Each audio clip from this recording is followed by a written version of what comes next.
This is my favorite. This is a blooming apple tree. Ang ganda ng bulaklak, no? I really love the color.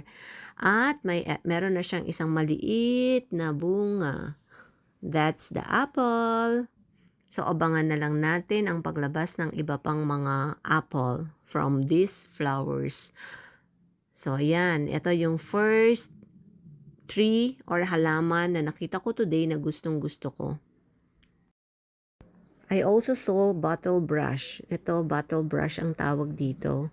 I really love them. Mukha talaga silang brush ng mga bottles. Yung pinanlilinis ng pinanlilinis ng mga bottle or bote ng mga babies. Ang ganda-ganda na lang tignan, especially pag ganito sila kadami.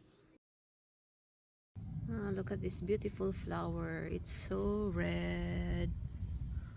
Ayan, ang ganda. There's another one here.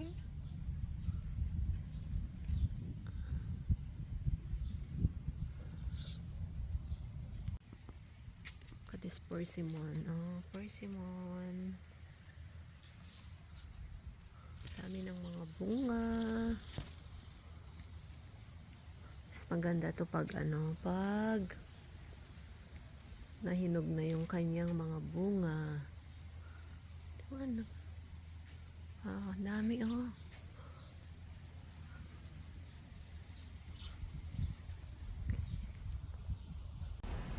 Wow, look at these roses, oh.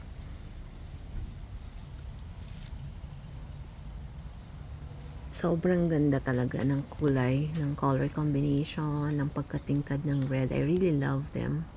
I wish I could have them in my own backyard. Thank you, everyone.